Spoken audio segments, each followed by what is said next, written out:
যত বেশি মাটির ভিতরে আপনার সূর্যের কিরণ, সূর্যের তাপ ঢুকে, বাতাস ঢুকে, ওই মাটি নরম, এবং ওই মাটির মধ্যে পানি দিলে সেই মাটি নরম হয়ে যায়।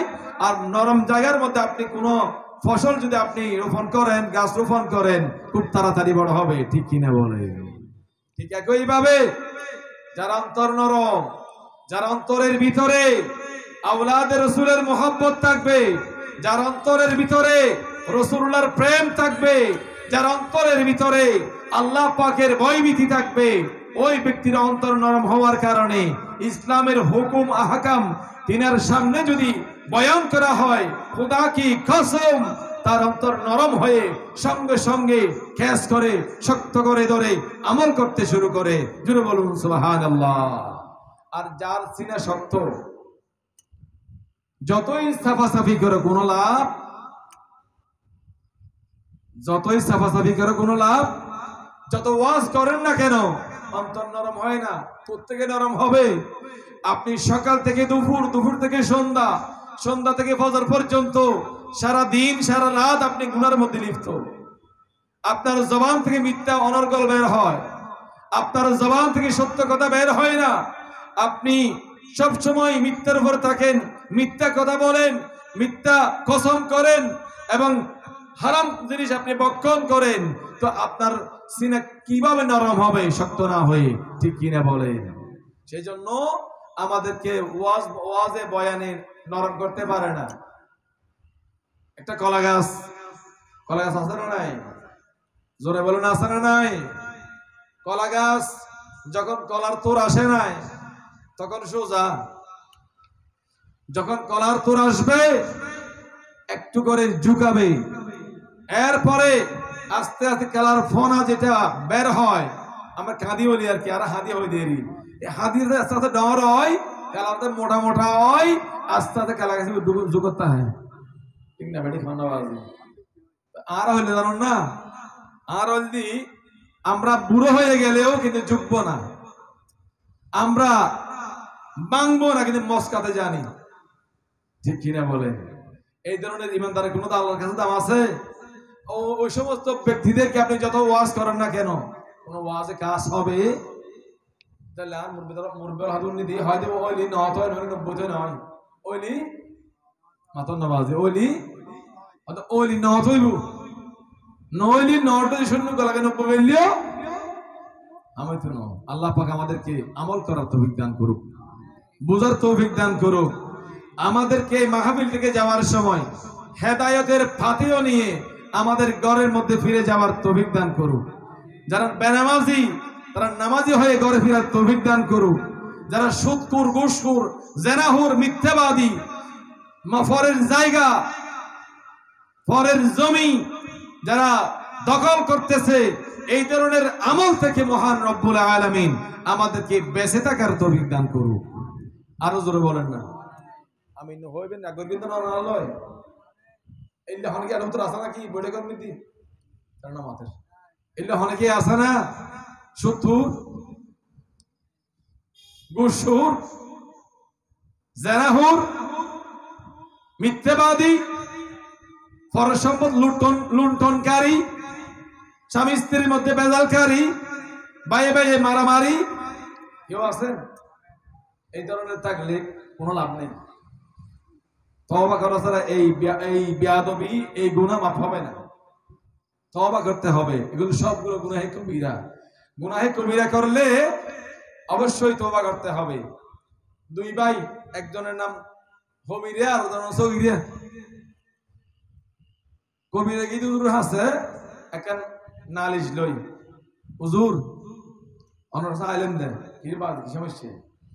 হয়তো প্রতিদিন অনার পাইলে দোয়া করুন, আল্লাহ সময় দোয়া করতে নদীরে মনে রাখি আবার পেলে অনেকে আ পাইলে হন হন বিতর্কে হন সম্পর্ক ওই না হন টেয়া বসে লই হলেন দেনই না কিলে হইতে কিন্তু বাজে অনেক মধ্যে প্রতি অত ফজলি রব্বির হামমাকে আমার বয়ানি সগীরা বেন্য হইতে কিন্তু সগীরা, দুরিয়াও সগীরা, আসর তো সগীরা, মাগরিবে তো সগীরা, আশার তো সগীরা, তা কবিরা হঠাৎ কি অপরাধ গেলেন আই তো নামাজে এলো কিছু আসা নাই।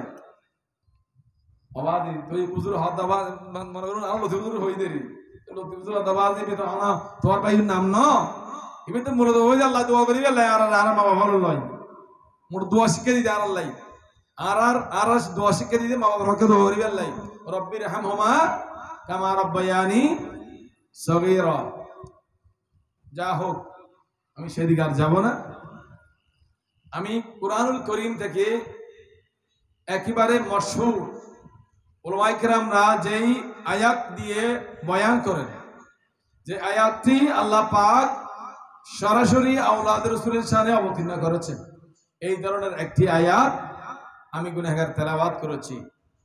আল্লাহ পাক জাল্লা শানহু ইরশাদ করেন, বিসমিল্লাহির রহমানির রহিম, কুল লা আসআলুকুম আলাইহি আজরান ইল্লাল মাওয়াদ্দাতা ফিল কুরবা।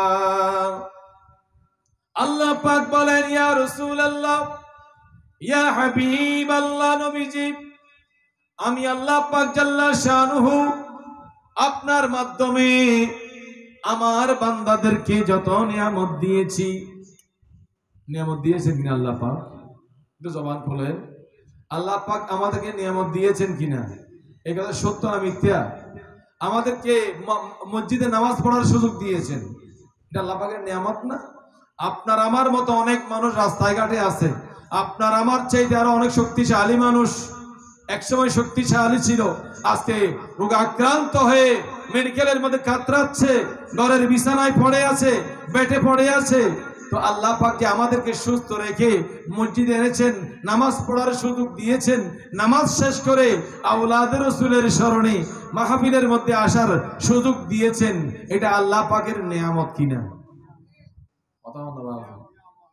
এর নিয়ামত না কিয়ামত? বড়ই হন না, কিন্তু বৌদ্ধ কিয়ামত, বৌদ্ধ কি? আল্লাহ পাক বলেন, আমি আল্লাহ পাক আপনি রাসূলুল্লাহর মাধ্যমে যত নিয়ামত আমি দিয়েছি, মা দিয়েছি, বাবা দিয়েছি, বিবি দিয়েছি, সন্তান দিয়েছি, সন্ততি দিয়েছি, নাতি দিয়েছি, নাতনি দিয়েছি, বেয়াই দিয়েছি, বেআইন দিয়েছি, মসজিদ দিয়েছি, মাদ্রাসা দিয়েছি, মাহফিল দিয়েছি। এইভাবে মুফতি, মুহাদ্দিস, মুফাসসির, ফকি, আপনার ডাক্তার, প্রফেসর, ইঞ্জিনিয়ার, যত প্রকারের মানুষ আমি বানিয়েছি, যাদেরকে নিয়ামত দিয়েছি, কোন নিয়ামতের বদলা আমি আল্লাহ চাই না। আপনি রাসূলুল্লাহ বলেন, আপনিও চান না, আমিও চাই না, আপনি বলেন আপনিও চান না। আল্লাহ যত নিয়ামত দিয়েছেন, আল্লাহ পাক যদি আমাদের থেকে একটি একটি করে হিসাব নেন, নিয়ামতকে গণনা করতে বলেন, আমরা কি নিয়ামতের গণনা শেষ করতে পারবো? গুনে কথা বলেন, লা তুহসুহা। আল্লাহ পাক বলেছেন, ওয়াইন তাউদ্দু নি'মাতাল্লাহি লা তুহসুহা। আমরা যে গণনা করতে পারবো না আল্লাহর কত নিয়ামত আমাদেরকে দিয়েছেন, কোন নিয়ামতের গণনা করে আমরা শেষ করতে পারবো না, সে কত আল্লাহ পাক কোরআনে পাকের মধ্যে বলে দিয়েছেন। আল্লাহ পাক বলেছেন, তোমাদেরকে যত নিয়ামত দিয়েছি, ওয়াইন তাউদ্দু নি'মাতাল্লাহি লা তুহসুহা, বান্দা তোমাদেরকে যত নিয়ামত দিয়েছি, কোন নিয়ামতের গণনা করে তোমরা শেষ করতে পারবে না।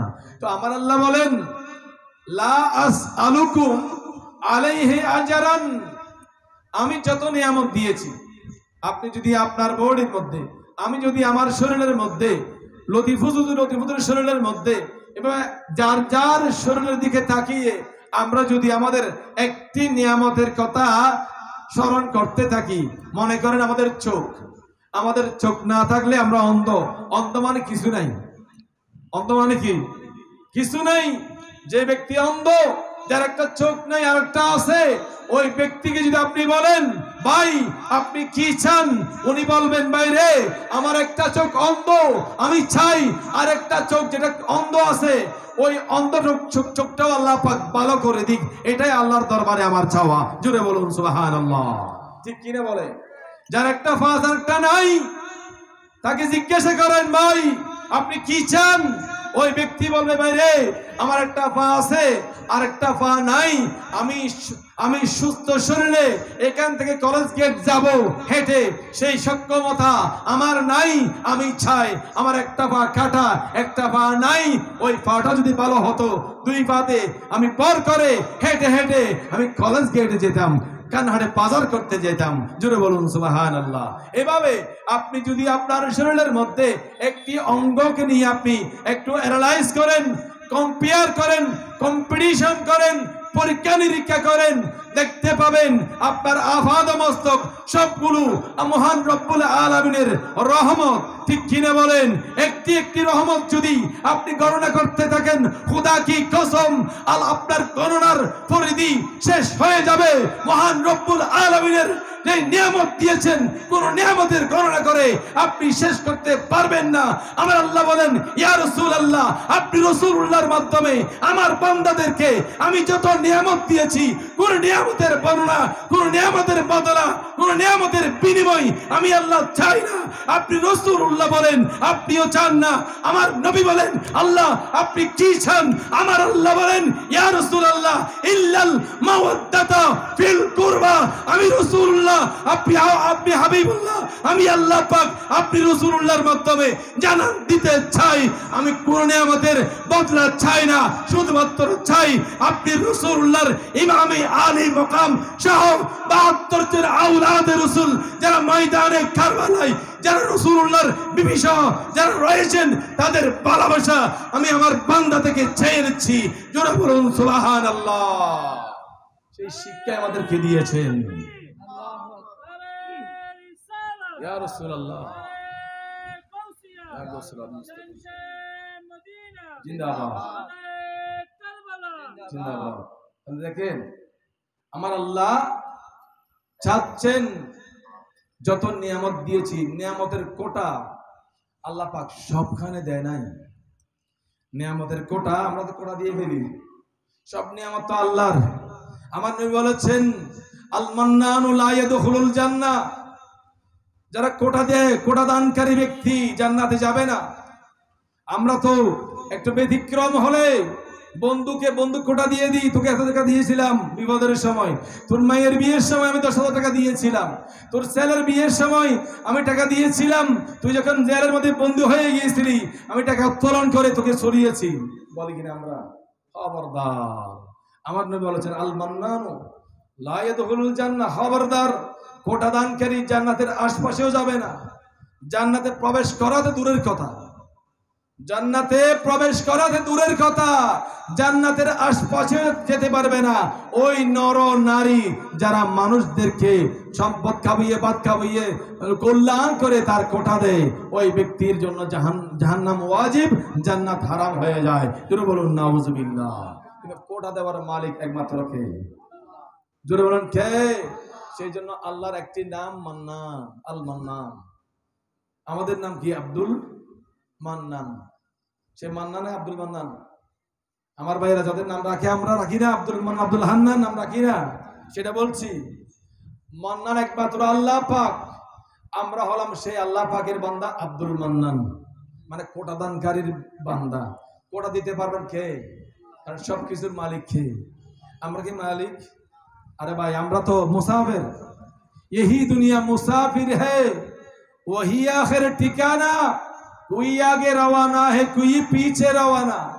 আপনি মুসাফির হিসেবে দুনিয়াতে এসেছেন। আর দুনিয়া সিজনুল মুমিন ওয়া জান্নাতুল কাফির। আমার নবী বলেছেন, এই পৃথিবীর জমিন হচ্ছে ঈমানদারের জন্য জেলখানা, কয়েদখানা, আর বেঈমান মুনাফিক কাফেরের জন্য এই দুনিয়া জান্নাত। এটা বলুন নাউজুবিল্লাহ। সেই জন্য আমরা মুসাফির, আমরা এসেছি মুসাফির হিসেবে। তো মুসাফির হিসেবে এসে যদি আপনি নিজেকে সম্পদের মালিক মনে করেন, মালিক মনে করে কারো কল্যাণ করার পরে আপনি যদি তাকে কোঠা দেন, আল্লাহর কষ্ট লাগবে না? কথা বলেন না? আল্লাহ পাক বলবেন সবকিছুর মালিক তো আমি আল্লাহ পাক, তুই কিসের মালিক? তুই তো কিছুক্ষণের জন্য তোকে মালিক বানিয়েছি। ওয়ালিল্লাহুম্মা মালিকাল মুলক তুতিল মুলকা মিম্মান তাশা। আল্লাহ পাক বলেন কিছুক্ষণের জন্য তোকে মালিক বানিয়েছি, এই কিছুক্ষণ মালিকানাধীন তোর হাতে যে সম্পদ আছে ওই সম্পদকে মূল্যায়ন কর। অবমূল্যায়ন করবি নাফরমানি করবি, এমন ভাবে কেড়ে নেব তোর অস্তিত্ব বিলীন হয়ে যাবে। ঠিক কিনা বলে? সেই জন্য সব সময় আল্লাহ পাক যাহা দিয়েছেন তাদের সন্তুষ্ট থাকবেন। রাসূল করিম সাল্লাল্লাহু আলাইহি ওয়াসাল্লামের এটা শিক্ষা হচ্ছে, যখন যেভাবে মহান রব্বুল আলামিন আপনাকে আমাকে রেখেছেন, আলহামদুলিল্লাহ আলা ফি কুল্লি হাল, আল্লাহ পাক যখন যেভাবে আমাকে রেখেছেন খুব ভালোই রেখেছেন। জোরে বলুন সুবহানাল্লাহ। এটাই আল্লাহ রাসূলের শিক্ষা। তো আল্লাহ পাক বলেন, আমি যত নিয়ামত দিয়েছি কোনোদিন তোমরা গণনা করতে পারবে না, আর একটা নিয়ামতের শুকরিয়াও আদায় করে শেষ করতে পারবে? তবে আল্লাহ পাক বলেন, তো আল্লাহ আপনি কি চান? আপনি এত কিছু বলার পরে আল্লাহ পাকের মনস্থ, আল্লাহ পাকের এরাদা কি? আল্লাহ পাক বলেন ইল্লাল, কোন নিয়ামতের বদলা আমি চাই না। ইল্লাল, তবে ইল্লা চাই মাওয়াদ্দাতা ফিল কুরবা, আমার রাসূল পাকের পরিবারের ভালোবাসা। জোরে বলুন সুবহানাল্লাহ। আল্লাহ পাক রাসূল পাকের আওলাদের ভালোবাসা চাচ্ছেন, দাবি করে চাচ্ছেন। আমি তোমাদের কাছে চাই, আমি তোমাদের কাছে কিছু চাই না, তবে চাই আমার রাসূল পাকের পরিবার বর্গের, আওলাদের রাসূলের ভালোবাসা। যাদের ভালোবাসা আল্লাহ পাক চাচ্ছেন আমাদের কাছ থেকে, মানুষগুলো কেমন? কথা বলেন না। পৃথিবীর কোন নবী রাসূল চাই না, নবী রাসূল তো অন্য জায়গায় থাক, রব্বুল আলামিন চাচ্ছেন, যিনি আমাদেরকে বানিয়েছেন, যিনি আমাদের ক্রিয়েটর, যিনি আমাদের স্রষ্টা, তিনি চাচ্ছেন রাসূল পাকের পরিবার বর্গের ভালোবাসা। তাহলে মানুষগুলো কেমন হওয়া? মানুষগুলো কেমন? কোন তুলনা আছে? কথা বলেন। সেজন্য আমাদের একটা বাংলা শায়ের বলেছেন যে,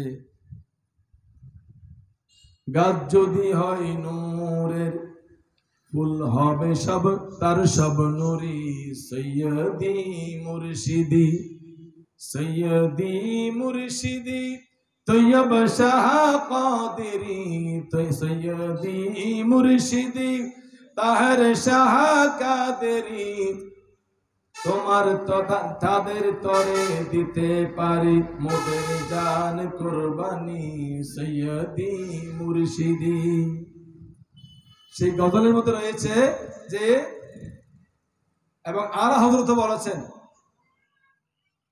আলা হযরত বলেছেন যে, ইয়া রাসূলুল্লাহ, আপনি রাসূলুল্লাহ নূর, আপনার নূরের নসল দিয়ে যারা এসেছেন সবাই নূর। জোরে বলুন সুবহানাল্লাহ। तेरे नस्ले पाक में है बच्चा बच्चा नूर का, तेरे नस्ले पाक में है बच्चा बच्चा नूर का, तू आईने नूर तेरा सब घराना नूर का, सलातुन या।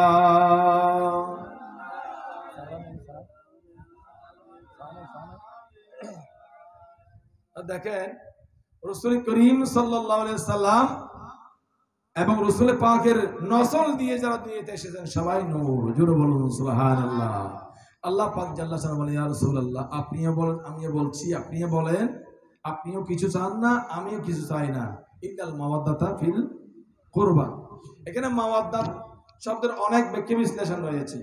মাওয়াদ্দাত মানে আপনার এখানে মহব্বতের কথা বলে নাই, মাওয়াদ্দাত মানে অর্থাৎ এমন বিষয়, এমন জিনিস, যেমনি ভাবে আপনি যদি কোনো সমুদ্রের মাছ বলেন, পুকুরের মাছ বলেন, নদী নালার মাছ বলেন, আপনি যদি মাছকে বলেন, ভাই ও আমার ও মাছ তুমি কি চাও, মনে করেন মাছের জবান কিছুক্ষণের জন্য খুলে গেছেন, আপনি যদি বলেন ও মাছ তোমাকে আমি অনেক কিছু দেবো, টাকা দেবো, পয়সা দেবো, জমি জমা দেবো, অনেক কিছু দেবো, তো মাছ বলবে, ভাই আমাকে তুমি যাই কিছু দাও না কেন, আমার প্রাণ কোথায়? কথা বলেন না। মাছ বলবেন, মাছকে আপনি দুনিয়ার যত সম্পদের লোভ দেখান না কেন, মাছ উত্তরে দিবে, আমার সম্পদের কোনো লোভ আমার নেই, আমার এগুলোর প্রয়োজন নেই, আমার প্রয়োজন আমার সাথে প্রাণের সাথে যার সম্পর্ক, যে বস্তুর সাথে সম্পর্ক, সেই বস্তু হচ্ছে পানি। আমাকে যেরকম পানি হোক না কেন, অন্তত আমাকে সেখানে ফেলো। জোরে বলুন না সুবহানাল্লাহ। আল্লাহ পাক এই আয়াতের মধ্যে মুহাব্বত বলে নাই, মুআদ্দাত বলেছেন। মুআদ্দাত মানে কি জানেন? যেটা ছাড়া মানুষ বাঁচতে পারে না। যেমনি ভাবে পানি ছাড়া মাছ বাঁচতে পারে না, ঠিক তেমনি ভাবে আওলাদে রাসূলের ভালোবাসা ছাড়া মানুষ জান্নাতের আশা করতে পারে। জোরে বলুন না সুবহানাল্লাহ। অনেকে তো আওলাদে রাসূল মানে না এবং বিভিন্ন ধরনের ট্যাগ লাগায়, বলে যে আওলাদে রাসূল ইমামে আলী মকাম ময়দানে কারবালায় গিয়েছেন সম্পদের লোভে। নাউজুবিল্লাহ বলতে হই আর আরো বসে দিবেন। নাউজুবিল্লাহ বলবে হন না, আরো জোরে, আরো ডর। ইমাম আলী মকাম ময়দানে কারবালায় গিয়েছেন গদির লোভে, রাজনৈতিক ফায়দা লুটার লোভে।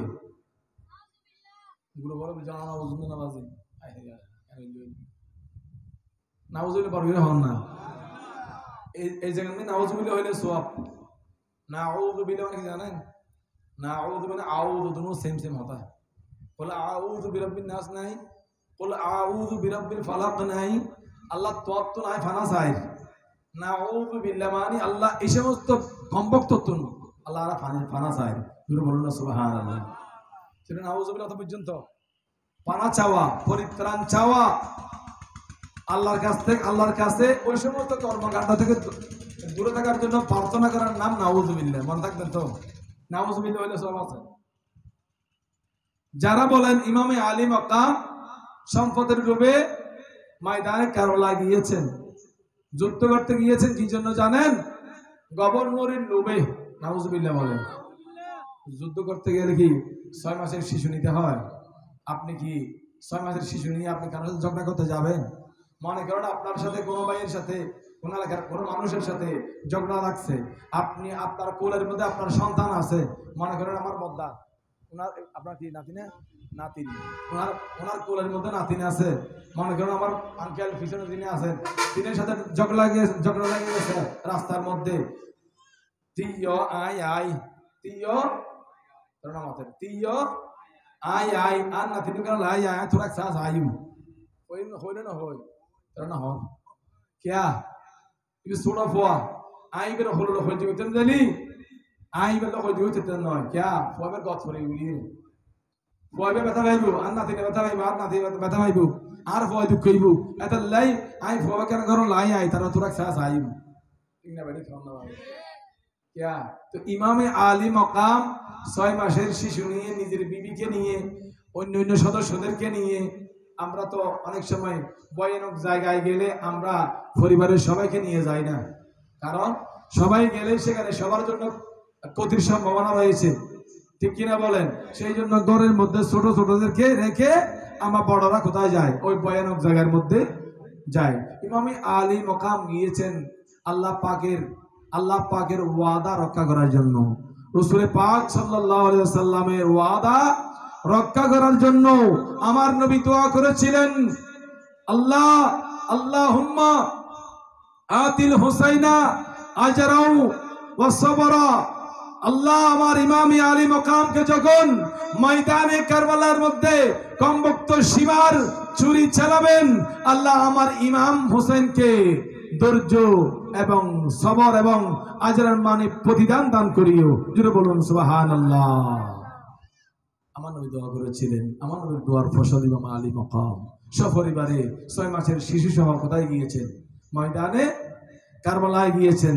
কোন রাজনৈতিক ফায়দা, দুনিয়ার কোন গভর্নরি, দুনিয়ার কোন গদির লোভে ইমামে আলী মকাম যায় নাই। ইমামে আলী মকামকে বিভিন্নভাবে কুফার মানুষরা উৎসাহিত করেছেন, সিটি দিয়েছেন ইমামে আলী মকাম, আপনি যদি এই কুফা নগরীতে না আসেন, তাহলে আমরা ইজিদের হাতে বাইক গ্রহণ করব। আর কিয়ামতের ময়দানে আল্লাহ পাক যদি আমাদেরকে বলেন, এই কুফা নগরের মানুষ তোমরা কেন ইজিদের হাতে বাইক গ্রহণ করেছিলা, তখন আমরা বলবো, আল্লাহ তোমার ইমাম হোসেনকে আমরা বলেছিলাম, চিঠি দিয়েছিলাম আসার জন্য, তিনি আসে নাই। তিনার অভাবটা আমরা বুঝে তিনি না আসার কারণে আমরা বাধ্য হয়ে লম্পট দুশ্চরিত্র এজিদের হাতে বাইত গ্রহণ করেছি। সেই দিন আল্লাহর দরবারে আমরা আপনার বিরুদ্ধে নালিশ দেব। জোরে বলুন নাউজুবিল্লাহ। সালাতুন ইয়া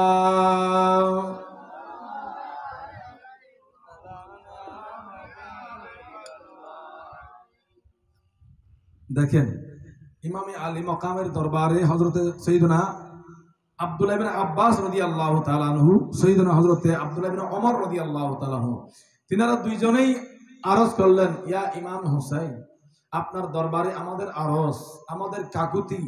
কি বলেন? আমাদের কাকুতি হচ্ছে, এই কুফা নগরের মানুষ এত বেঈমান, এত মুনাফিক, এত বিশ্বাসঘাতক ছিল, তারা আপনার বাবা ইমামে হযরতে আপনার বাবা খলিফাতুল মুসলিমিন সৈয়দনা মাওলা আলী শের খোদা রাদিয়াল্লাহু তাআলাকে নির্বিচারে হত্যা করেছেন। তারাই এই কুফার মানুষ। এরপরে আপনার বড় ভাই সৈয়দনা ইমাম হাসান রাদিয়াল্লাহু তাআলাকে তারা ডেকে নিয়ে বিভিন্নভাবে উস্কানি দিয়ে তিনাকে শহীদ করেছেন। তারা পরীক্ষিত মুনাফিক। তারা বলতেছেন, সাহাবায়ে কেরামদের মধ্যে হযরতে আব্দুল্লাহ ইবনে ওমর, আব্দুল্লাহ ইবনে আব্বাস রাদিয়াল্লাহু তাআলা আনহুমা, তিনারা দুইজনেই ইমাম আলী মকামের সামনে এই বক্তব্য উপস্থাপন করলেন এবং তিনার দরবারে আরজ জানালেন।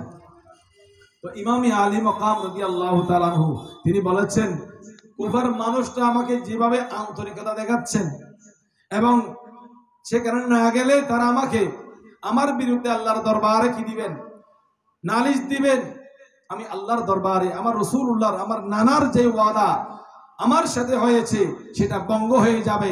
সেই জন্য আমার নানার ওয়াদাকে রক্ষা করার জন্য আমি ময়দানে কারবালায় উপস্থিত হব। জোরে বলুন সুবহানাল্লাহ। অনেকে বলেন, তো ইমাম হোসেন যদি জানে কেন কারবালায় গেল? অনেকের প্রশ্ন, আপনারা পড়েন নাই, আমরা পড়ছি। অনেকের প্রশ্ন, রাসূল যদি গায়েব জানেন তাহলে উহুদের ময়দানে কেন গিয়েছেন? রাসূলুল্লাহর দন্দান মোবারক শহীদ হবেন জেনেও কেন উহুদের ময়দানে গিয়েছেন? তো আমি বলবো, ভাই আপনি যে গাড়ি চালাচ্ছেন, মোটরসাইকেল চালাচ্ছেন, আপনি সিএনজি চালাচ্ছেন, আপনি প্রাডো গাড়ি চালাচ্ছেন, ওই গাড়ির ব্যাপারে তো সবাইকে বলে দেওয়া আছে এই গাড়ির যে কোনো সময় অ্যাক্সিডেন্ট হতে পারে। এটা সচরাচর প্রশ্নের উত্তর, কোনো দলিল নয়, লজিক। আপনি রাস্তায় গাড়ি চালাচ্ছেন, মোটরসাইকেল, আপনাকে কি এই গ্যারান্টি দেওয়া হয়েছে এই গাড়ি অ্যাক্সিডেন্ট হবে না? কথা বলেন না। আপনাকে অতটুকু বলা হয়েছে এই টায়ার টিউব অমুক সমুক এগুলো মোটামুটি স্থায়ী আছে, কিন্তু একটা ফেরারি ঢুকে যায় থাকবে? গ্যারান্টি কোথায়, ওয়ারেন্টি কোথায়? গ্যারান্টি দেনেওয়ালা, ওয়ারেন্টি দেনেওয়ালা কোথাও তো খুঁজে পাওয়া যায় না, ঠিক কিনা বলে? আপনি জানেন এই গাড়ি, এই মোটরসাইকেল, এই প্রাডো গাড়ি, বিএমডব্লিউ আপনি চালাচ্ছেন, আপনি জানেন এই গাড়ির যে কোনো সময় অ্যাক্সিডেন্ট হতে, তারপরেও আপনি চালাচ্ছেন কেন? এটা তো দুনিয়াবি,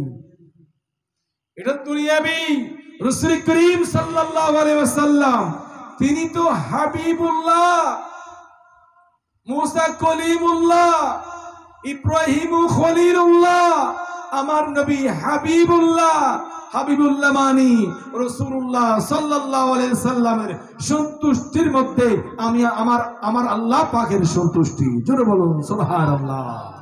আমার নবীও চায় সদা সর্বদা আমি আল্লাহর প্রেমে মশগুল থাকার জন্য। সুবহানাল্লাহ বলেন।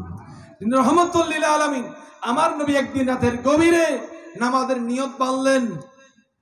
পাশে ছিলেন সাইয়্যিদাতুন নিসা হযরতে আমার উম্মুল মুমিনিন আয়েশা সিদ্দিকা রাদিয়াল্লাহু তাআলা আনহা। আমার নবী নামাজের নিয়ত বাঁধলেন। উম্মুল মুমিনিন আয়েশা সিদ্দিকা রাদিয়াল্লাহু তাআলা আনহা চোখ মুবারক খুললেন, বলেন, ইয়া রাসূলুল্লাহ, আপনি এত কষ্ট করে রাতের গভীরে দাঁড়িয়ে দাঁড়িয়ে আপনার পা মুবারক ফুলিয়ে কেন আপনি নামাজ পড়েন? আপনার তো আগে পরে কোনো গুনাহ নাই। সুবহানাল্লাহ বলেন। আপনার আগে পরে কোনো গুনাহ নাই, আপনি কেন দাঁড়িয়ে দাঁড়িয়ে কদম ফুলিয়ে ফুলিয়ে নামাজ পড়ছেন? তো আমার নবী বলেছেন, আয়েশা রে, আল্লাহ পাক আমাকে রহমাতুল লিল আলামিন বানিয়েছেন, আমাকে সাইয়্যিদুল মুরসালিন বানিয়েছেন, আমাকে শফিউল মুজনিবিন বানিয়েছেন। আল্লাহ পাক আমাকে কত নিয়ামত দিয়েছেন, ইমামুল মুরসালিন বানিয়েছেন।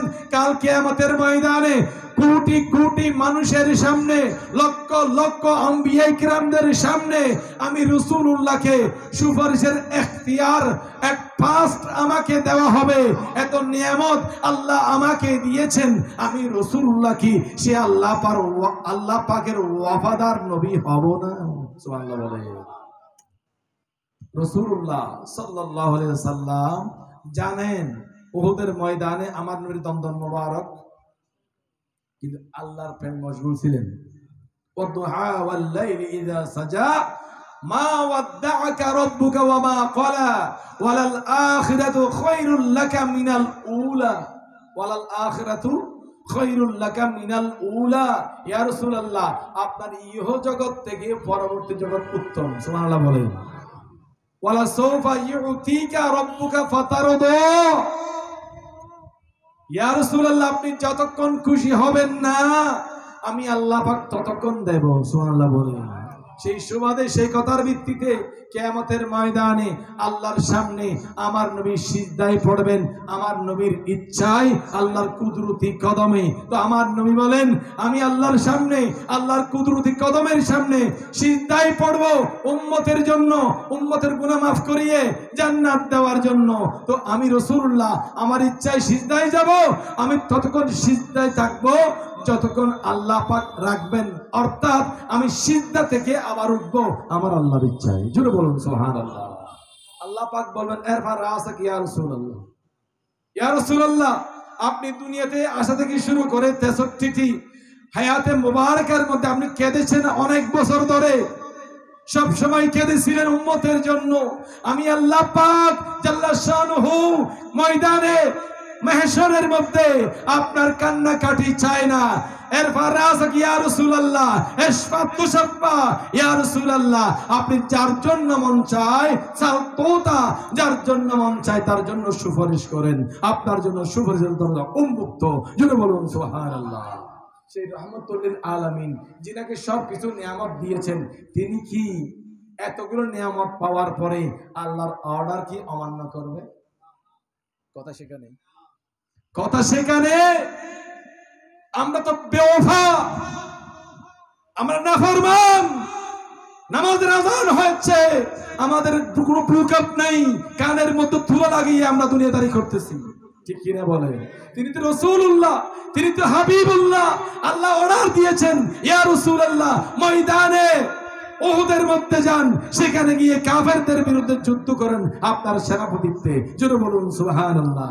আমার নবী কি আপনার মতো? নাউজুবিল্লাহ বলেন না। আল্লাহ আনো যাই মারাটা মারিব, এই গান নবী হইব না। বা আর নবী তো রহমাতুল লিল আলামিন, উম্মতের বাঁচাবেন নাই, উম্মতের হাসে ইসলাম পৌঁছাবেন নাই, জাহান্নামে মাইশুরে মুশরিক হলরে কাফের হলরে জান্নাতি বানাবেন নাই, এক আল্লাহর ওয়াহদানিয়তের শিক্ষা দিবেন নাই, মানুষের হাসে ইসলামের দাওয়াত পৌঁছাবেন নাই।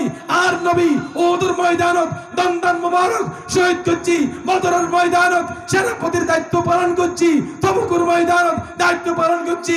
আর নবী রহমাতুল লিল আলামিন তাইফের ময়দানত যাই নিজের শরণার্থী রক্ত জর্জরিত হই, তারপরেও এক সেকেন্ড টল্লাই আর তাই পাশিল্লে বদুয়া নগরে তারলে দোয়া করছি বড় করে হন সুবহানাল্লাহ।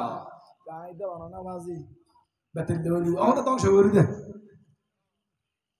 আমার নবী বলেন, সারা পৃথিবীর সমস্ত আম্বিয়া কেরামদেরকে মহান রব্বুল আলামিন স্পেশাল একটা দাওয়াত দিয়েছেন। দাওয়াত মানে দোয়া, দোয়ার বহুবচন দাওয়াত, দোয়ার বহুবচন কি? দাওয়াত। সমস্ত নবীদেরকে একজনকে একটি করে স্পেশাল দোয়া দিয়েছেন। সব নবীরা সমস্ত দোয়া দুনিয়া থাকা অবস্থায় করে ফেলেছেন। আমার নবী বলেন, আমি আমার দোয়া স্পেশাল দোয়া যেটা আল্লাহ পাক খাস করে দিয়েছেন প্রত্যেক নবীকে, সমস্ত নবীরা তাদের দোয়া করে ফেলেছেন দুনিয়ার জমিনে। আমি রাসূলুল্লাহ সাল্লাল্লাহু আলাইহি ওয়াসাল্লাম আমার স্পেশাল দোয়া কাল কিয়ামতের ময়দানে লক্ষ লক্ষ কোটি কোটি আমার গুনাহগার উম্মতদেরকে সুপারিশ করে জাহান্নামী থেকে জান্নাতি বানিয়ে জান্নাতে প্রবেশ করানোর জন্য আল্লাহর সামনে সিজদায় পড়ে সুপারিশ করানোর জন্য আমি স্পেশাল সেই দোয়া রিজার্ভ করে রেখে দিয়েছি। জোরে বলুন সুবহানাল্লাহ। যে নবী রাহমাতুল লিল আলামিন স্পেশাল দোয়া না করে উম্মতের জন্য রেখেছেন, যে নবী রাহমাতুল লিল আলামিন আপনার তাইফের ময়দানে রক্তাক্ত হয়েছেন, বদদোয়া করে নাই, যে নবী রাহমাতুল লিল আলামিন উহুদের ময়দানে দন্দান জড়িয়েছেন, মাথা পেটেছেন, রক্ত বহমান হয়েছেন, বদদোয়া করে নাই, একমাত্র উম্মতের কারণে সেই উম্মতের দিকে তাকিয়ে মহান রব্বুল আলামিনের প্রেমে আমার নবী বিভোর, সেই নবীকে কখনো বলতে পারে আল্লাহ আমি উহুদের ময়দানে যাব না, সেখানে আমার দন্দান মোবারক শহীদ হবে, সেখানে আমার মাথার মধ্যে বল্লম ঢুকবে, আমি যাব না? এই কথা কি আমার নবী বলবেন? সুবহানাল্লাহ বলবেন না? এখন আসুন রাসূল করিম সাল্লাল্লাহু আলাইহি ওয়াসাল্লাম এর দহিত্র কলিজার টুকরা নাতি ইমামে আলী মকাম আল্লাহর নবীর সাথে ওয়াদা হয়েছে এবং আল্লাহর নবী দোয়া করেছিলেন, আল্লাহ আমার ইমামে হোসেনকে যুদ্ধের ময়দানে কারবালায় যখন আমার ইমামে আলী মকামের সিনার উপরে যখন তলোয়ার চালানো হবে তখন আমার ইমামে আলী মকামকে ধৈর্য দান করিও। আরো জোরে বলেন সুবহানাল্লাহ। আমার ইমাম আলী মকামকে ধৈর্য দান করিও এবং আমার ইমামে আলী মকামের সদকায়, আমার ইমামে আলী মকামের উসিলায়, আমার ইমামে আলী মকামের রক্তের বদলায় আমার ইমামে আলী মকামকে তার বদলা তার জাযা দান করিও। জোরে বলুন সুবহানাল্লাহ। এটাই কারবালার শিক্ষা। কারবালার শিক্ষার মধ্যে রয়েছে অন্যায়ের কাছে মাথা নত না করা, হককে হক বলা, না হককে না হক বলা, চোখে চোখ রেখে সেই যে হোক না কেন, যেই দলের হোক না কেন, কোন থানার পুলিশ, কোন থানার কোন দেশের বিডিআর, কোন দেশের সেনাবাহিনী, সশস্ত্র বাহিনী, ম্যাজিস্ট্রেট বলেন, উকিল বলেন, ইঞ্জিনিয়ার বলেন, ডাক্তার বলেন, জজ বলেন, ব্রিগেডিয়ার বলেন, যেই যে হোক না কেন অন্যায় দেখার সঙ্গে সঙ্গে চোখে চোখ রেখে হক কথা বলে দেওয়ার নাম, সেই শিক্ষা হচ্ছে কারবালার শিক্ষা। ঠিক কিনা বলে? সেই শিক্ষাই দিয়েছেন ইমামে আলী মকাম যে আঘাত করতেন সীমারের সাথে, খোদা কি কসম ইমামে আলী মকামের একটা লোম কাটা যেত না। ঠিক কিনা বলে? কিন্তু ইমামে আলী মকাম সেই শিক্ষা আমাদেরকে দেয় নাই, আমাদেরকে দিয়েছেন অন্যায়ের কাছে মাথা নত করবে না, প্রয়োজন হলে তোমার গর্দান দিয়ে দিবা, তারপরেও তোমার পবিত্র হাত, ইমামে আলী মকামের পবিত্র হাত যেমনি ভাবে এজিদের হাতের মধ্যে দেয় নাই, ঠিক তেমনি ভাবে তোমরা অন্যের কাছে মাথা নত না করে, হাতকে না দিয়ে প্রয়োজনে তোমার গর্দান দিয়ে দিবা। তারপর সত্যকে উন্মোচন রাখবা, সত্যকে নিষ্কলুষ রাখবা, সত্যকে নির্দাগী রাখবা, সত্যের সেই ঝান্ডা উঁচু করে রাখবা। জোরে বলুন সুবহানাল্লাহ। কারবালার শিক্ষা কি? কারবালার শিক্ষা হচ্ছে কি জানেন? নামাজের সময়কে মূল্যায়ন করা। আমাদের মূল্যায়ন আছে? কথা বলেন না। আমরা কি নামাজের প্রতি মূল্যায়ন করি? আমরা নামাজকে মূল্যায়ন করি? হাফিজু আলা সলাওয়াতি ওয়া সলাতিল উসতা ওয়া কুমু লিল্লাহি কানিতিন। কারবালার শিক্ষা হচ্ছে খঞ্জর উপরে ঝুলানো অবস্থায় রয়েছে ইমামি আলে মকাম আমাদেরকে শিক্ষা দিয়েছেন, উপরে খঞ্জর থাকলেও নিচে তুমি অবশ্যই আল্লাহকে সিজদা করবা, তুমি নামাজ কখনো ছেড়ে দিবে না। জোরে বলুন সুবহানাল্লাহ। আমার সুস্থ শরীর, কোনো টেনশন নাই, টেনশন মুক্ত আমাদের জীবন, কত সুন্দর জীবন, কত কি সুন্দরভাবে আমরা জীবন চালাচ্ছি, কিন্তু ঠিক মতো নামাজটা পড়ি না। ঠিক কিনা বলেন না? মুন্সি আব্দুর রহমান চৌধুরী জামে মসজিদের মধ্যে যারা মুসল্লি হিসেবে রয়েছেন তারা তো আছেন, এই মির্জের দোকানে যত এলাকা আছে, আপনারা যদি ঠিক মতো সবাই নামাজ পড়তো, আমি মনে করি এই ধরনের মসজিদ আর 5টা লাগবে। ঠিক কিনা বলেন না? আমি সকলের কাছে এই ইমামে আলী মাকামের শিক্ষা, কারবালার শিক্ষা আমরা শাহাদাতে কারবালা মাহফিল করছি। আমি আমার ভাইদেরকে ধন্যবাদ মোবারকবাদ জানাচ্ছি যারা এত সুন্দর আয়োজন করলেন, আমাদেরকে দিন ধর্মের আলোচনা করানোর এবং আপনাদেরকে দিন ধর্মের আলোচনা শুনে আমল করার সুব্যবস্থা যারা করে দিয়েছেন তাদেরকে ধন্যবাদ মোবারকবাদ জানাচ্ছি। আল্লাহ পাক এই মাহফিলটা কিয়ামত পর্যন্ত এই জায়গার মধ্যে স্থায়ী রাখার আমাদের সকলকে তৌফিক দান করুন। এখন আসুন, রাসূল করিম সাল্লাল্লাহু আলাইহি ওয়াসাল্লাম ইমামে আলী মাকামকে কত মহব্বত করতেন। আমার নবী বলেছেন, মান আহাব্বা হাযাইন, যারা এই দুইজনকে ভালোবাসলো, ওয়া আবাহুমা, যারা তাদের বাবা আলীকে ভালোবাসলো, ওয়া উম্মাহুমা, যারা তাদের মাকে ভালোবাসলো, ফাতেমাকে ভালোবাসলো, আল্লাহ পাক কিয়ামতের ময়দানে আমাকে যেই সম্মানে ভূষিত করবেন সাথে সাথে তাদেরকেও সে সম্মানে ভূষিত করবেন। কথা বুঝেন আপনারা? কথা বুঝেন নাই? আমার নবী, এটা তিরমিজি শরীফের হাদিস, আমার নবী বলেছেন যারা এই দুইজনকে ভালোবাসতো, এই দুইজনে কার?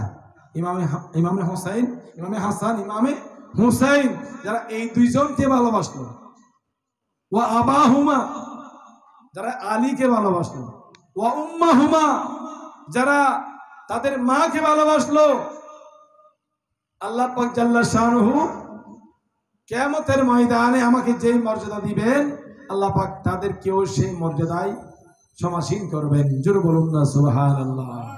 তাহলে ইমামে আলী মাকামকে ভালোবাসা, ইমামে হুসাইনকে ভালোবাসা, ইমাম আলীকে, ইমাম হাসানকে ভালোবাসা আমাদের উপর ওয়াজিব বা মানা ফরজ। জোরে বলুন সুবহানাল্লাহ।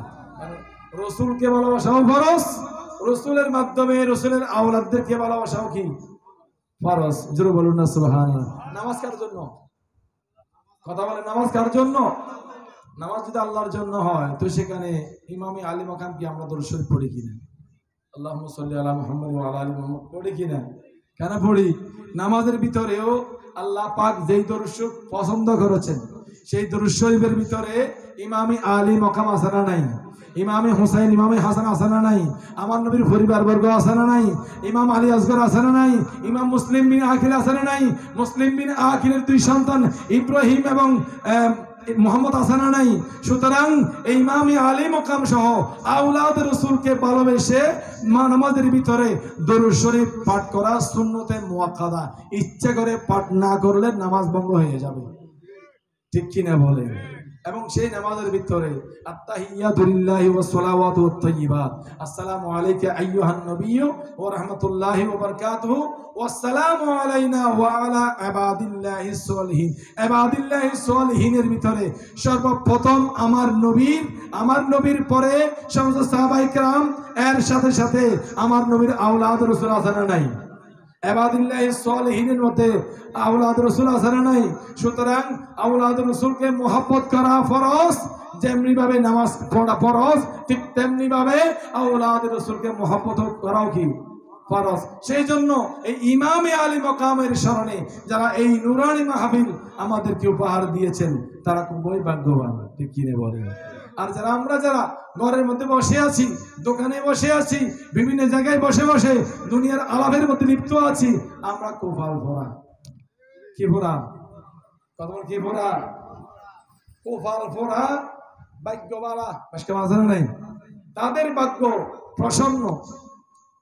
ভাগ্য যদি প্রসন্ন হয় নবীর গোলামি, ফেরেশতাদের চেয়েও দামি হয় সে আদমি। সুবহানাল্লাহ বলে। ভাগ্য যদি প্রসন্ন হয় নবীর গোলামি, ওয়াজের জীবন হানো নো তুই বক্তা ওয়াজ বেরিয়ে সবাই ফিসা বলে সবাই নদী শিখতে পারছে কোরআন হাদিসের আলোচনা করবে এখানে বদনে কিছু একদিন বেগানার ভিতরে একটু আগে দিয়ে কমিটি নুনের নিয়ে বড় না। ভাগ্য যদি প্রসন্ন হয় নবীর গোলামি, ফেরেশতাদের চেয়েও দামি হয় সে আদমি। ইহ পর জগৎ যাহার জন্য বিজয় হয়, প্রিয় নবীর গোলাম ছাড়া অন্য কিছু নয়। সুবহানাল্লাহ বলে